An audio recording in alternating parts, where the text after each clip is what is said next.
There's this theory out there that annoys most Trekkies, being that of the films, only the even-numbered entries are any good. This stems mostly from the fact that everyone remembers Star Trek V: The Final Frontier as being the worst movie of the series, and ignores that Star Trek the Motion Picture, while divisive, was a hit, and so was The Search for Spock. However, Star Trek V: The Final Frontier is indeed a bad Star Trek movie. And guess whose job it is to make it right? And in this episode of Revisited, we're going to look at exactly what went wrong with something that was clearly a passion project for its star and director, William Shatner.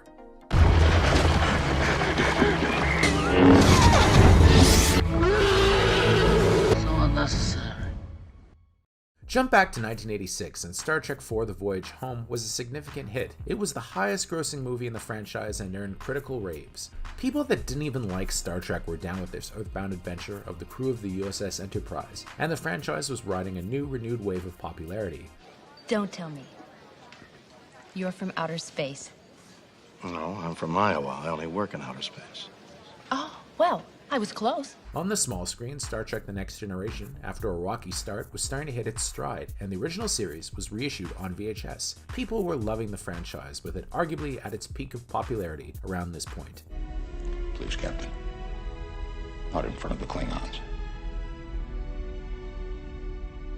While the obvious choice would have been to hook Leonard Nimoy and franchise vet Nicholas Meyer for more entries, Nimoy was suddenly red hot as a director. His follow-up to Star Trek IV, Three Men and a Baby, was the highest grossing movie of 1987. Nimoy was down to return, but this time only as an actor. Greetings, Captain. Spock! What are you doing in this neck of the woods? I have been monitoring your progress. I'm flattered. At any rate, William Shatner had been promised that he could direct the next film following a pay dispute over Star Trek IV. And like with Nimoy, him getting the gig actually wasn't all that outrageous, as he had directed plenty of TV. Shatner had a pretty strong pitch, with him using the rise of television televangelists like Tammy Faye and Jim Bakker as inspiration. Jesus loves us through anything. Jesus loves me just the way I am. Jesus loves the way that I love. While now this may seem a bit out of place in a Star Trek film, it was actually very topical for the late 80s. And indeed, the show itself had always fared best when tackling issues of the day, such as the Vietnam War and racism, albeit metaphorically. What have you done to my friends? I've done nothing. This is who they are. Didn't you know that? No, I didn't.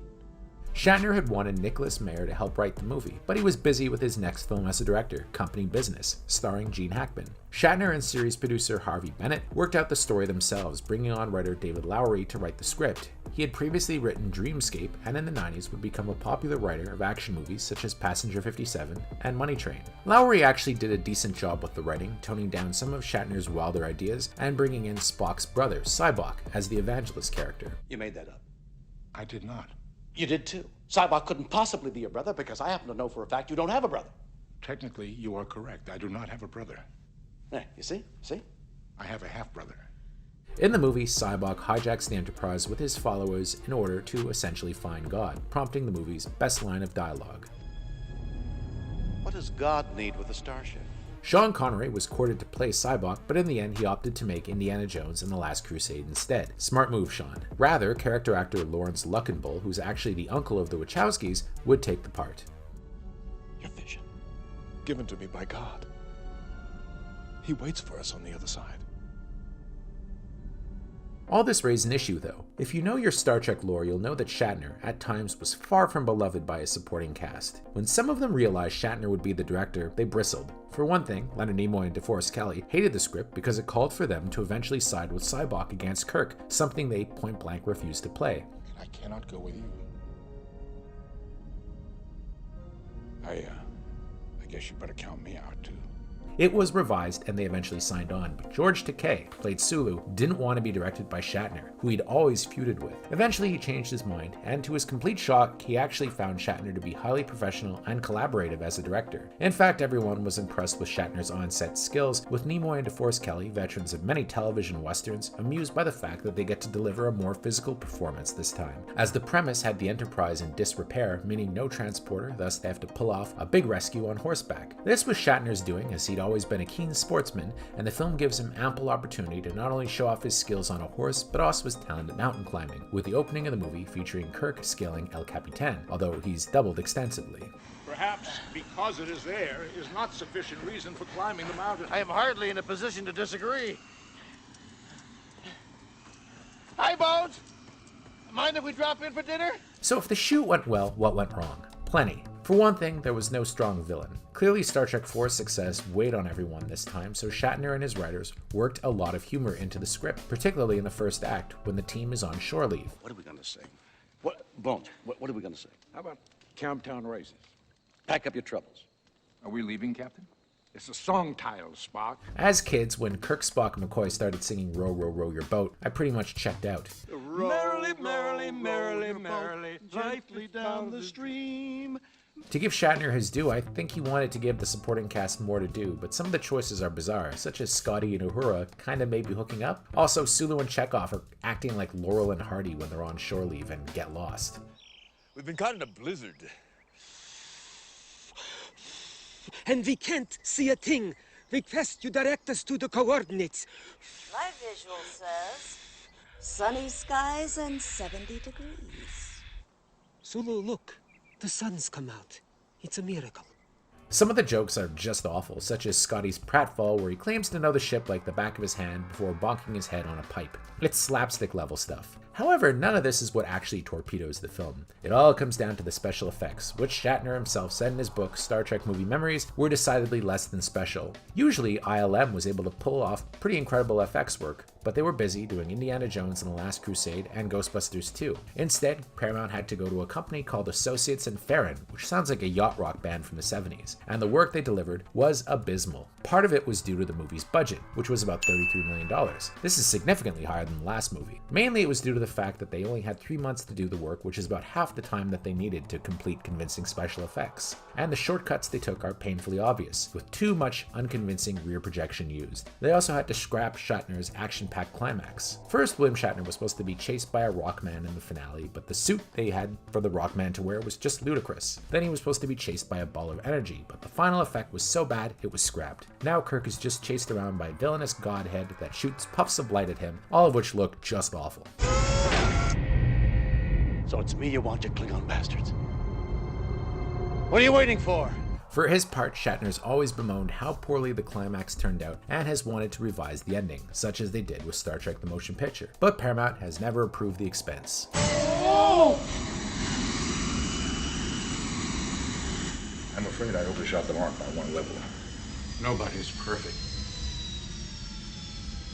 Is there anything good about Star Trek V: The Final Frontier? Well, it's short, that's one thing, running just over 100 minutes. It also has a good score by Jerry Goldsmith, who returns to the series for the first time since Star Trek the Motion Picture. But given how cheap everything ends up looking, some of Shatner's big directorial flourishes, such as Sybok's introduction, which is a homage to Lawrence of Arabia, feel painfully like a first-time director trying to show off. However, it should be said that Lawrence Luckenbull, as Sybok, is actually really good in the part, and Shatner directs himself well, delivering one of his loosest performances as Kirk. Jim, try to be open about this. About what? I've made the wrong choices in my life? I turned left when I should have turned right? I know what my weaknesses are. I don't think Sybok could take me on a tour of them. In the end, the movie was a critical failure that, for some reason, seemed to take Star Trek Motion Picture's lead as inspiration, even though that hadn't really worked 10 years earlier. It has no clear-cut villain. Sybok is very sympathetic. Sure, Star Trek IV didn't have a villain, but they had that amazing hook where they went back to contemporary San Francisco. In the end, Star Trek V flopped at the box office, only grossing $49 million domestically, a worrying number for the franchise. However, it should be noted that the film also came out during the infamous summer of 1989, which was jam-packed with blockbusters, including Indiana Jones and the Last Crusade, Batman, Honey, I Shrunk the Kids, and Lethal Weapon 2. It was one of several sequels that underwhelmed at the box office, including the James Bond movie License to Kill and Ghostbusters 2. I gotta sit down. However, it did come very close to ending the big screen franchise, with series mastermind Harvey Bennett pitching a Starfleet Academy prequel starring a younger Kirk, Spock, and McCoy to the studio. Instead, Paramount, who knew the franchise would be celebrating its 25th anniversary in 1991, opted to bring the old guard back for one last hurrah, albeit with proven hands Nicholas Meyer and Leonard Nimoy at the helm. But that's a story for another time. Merrily, merrily, merrily, gently down the stream. Merrily, merrily, merrily, merrily, gently Before we continue with our video, here's a reminder to click the Store tab on any of our JoBlo channels and browse our collection of the latest and freshest designs in our merch store. Go get you some. Star Trek Insurrection was a pretty disappointing entry for the Next Generation crew, both creatively and at the box office. While it made $117 million worldwide, which was a decent number for 1998, this was still about $30 million less than what Star Trek First Contact had made, and the budget for Insurrection was pretty hefty, thanks mainly to star salaries. The movie cost $70 million, which made it the most expensive Star Trek movie to date. While the studio likely eked out a bit of a profit once it hit home video, the margins were pretty slim. Thus, Paramount, which still hoped the franchise could bounce back in another movie, opted to shake things up for the ambitious Star Trek Nemesis. Yet, all the pricey talent they went after, which was at the sacrifice of some of the Next Generation crew's key creative players, couldn't save the movie from being an all-out disaster that ended the Next Generation crew's adventures on the big screen for good. That is the regulation, sir. Starfleet Code, Section 12, Paragraph 4. Mr. Data? Sir? Shut up. Yes, sir.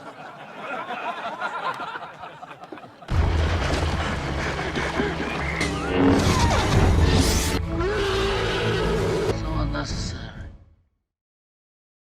Jump back to 1998. Star Trek Insurrection was not a hit, and many assumed that was it for the Next Generation crew. It actually looked for a while like the whole franchise was going to die, with Deep Space Nine ending in 1999 and Star Trek Voyager ending in 2001. Neither show was considered popular enough for the crew to cross over to the big screen, and Paramount, for the next Star Trek show, tried to dial down the whole Trekness of the franchise by making it a prequel series called Star Trek Enterprise that starred Scott Bakula, which, in a bonehead move, had a widely mocked Diane Warren song left over from the movie Patch Adams as its theme song.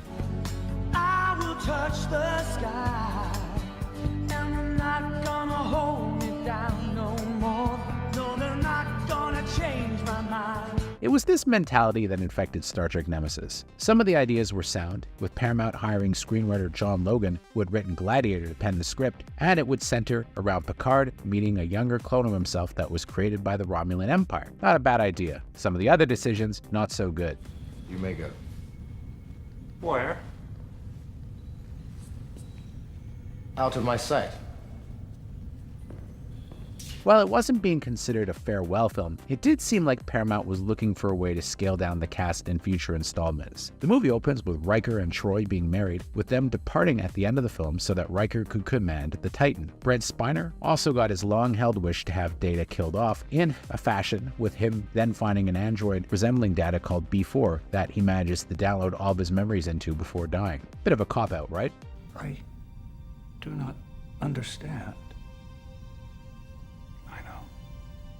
It was the choice of directors that really sunk Nemesis, though. While Jonathan Frakes had become a good director for the studio, they decided to bring in a quote-unquote action director for a fresh look at the material. Rather than hire a A-lister, somebody like a John McTiernan type, they chose Stuart Baird, who was best known as an editor, and a very good editor at that. He had directed Executive Decision, which was a very good movie, and the Fugitive sequel, U.S. Marshals, which wasn't bad. But he also had a reputation for being a fix-it editor who could save movies that were in trouble. The legend goes that Stuart Baird managed to whip Paramount's Tomb Raider into shape, and then the directing job on Nemesis was his reward for saving that troubled film, which was a pretty big moneymaker. Whatever the case, Stuart Baird had one huge flaw. He knew nothing about Star Trek. So I went in as a new boy, and except for a few hiccups where I didn't quite know all the procedures, if you like, on the Star Trek Enterprise deck, we had a good time and they welcomed me in. And apparently made it a point of not consulting with Jonathan Frakes on set, with the excuse being that, hey,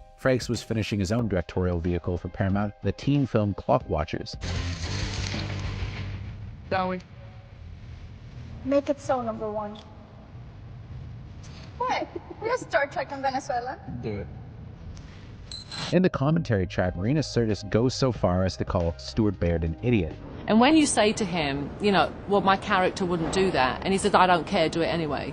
you know, first of all, you want to punch his lights out, but second of all, he is the director, and you kind of have to do what he says, because he just keeps making you do it over and over again until you do. While LeVar Burton said he didn't even bother to watch Next Generation episodes and thought Geordi was an alien. Baird got into hot water when the DVD came out, with him admitting on the commentary track that he couldn't even remember the names of some of the actors, which I'm sure went down with a lead balloon on set. Maybe that's why Frakes, in a masterful moment of pique, refused to shave his back for a shirtless love scene with Marina Sirtis, forcing the studio to CGI out his back rug. Of everyone, though, the one who got dealt the unkindest cut was poor old Wil Wheaton, who was supposed to make his triumphant return as Wesley Crusher. Well, he's back, sort of. You can see him smiling in the Troy Riker wedding sequence, but he has no dialogue. He was essentially an extra. Ouch.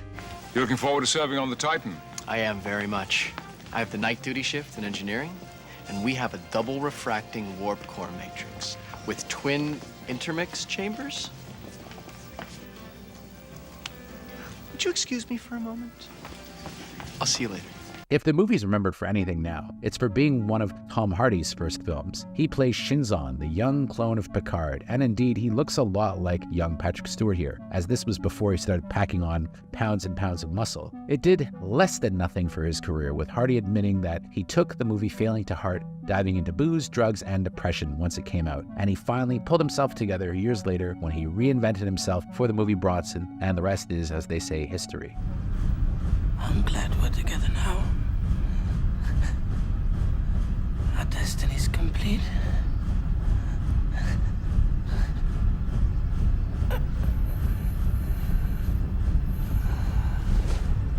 So how does Star Trek Nemesis hold up? Not well. It was bad in 2002 and it's bad now, with Baird a pretty lame choice to helm a Star Trek film. I understand why he was brought on, as they wanted to make the film harder-edged and more action-packed, which is why there's a weird car chase early in the movie. But the choices here are bizarre, including a weird moment where Shinzon psychically rapes Troy, and the rest of the cast, including Worf, Crusher, and Geordi, have all but nothing to do in the film. At least Riker gets to fight the secondary bad guy, Ron Perlman's Riemann Viceroy. CGI them. Very bad here, considering that this came out the same year as The Two Towers, although the saving grace is that Jerry Goldsmith is around to contribute his final motion picture score before passing away.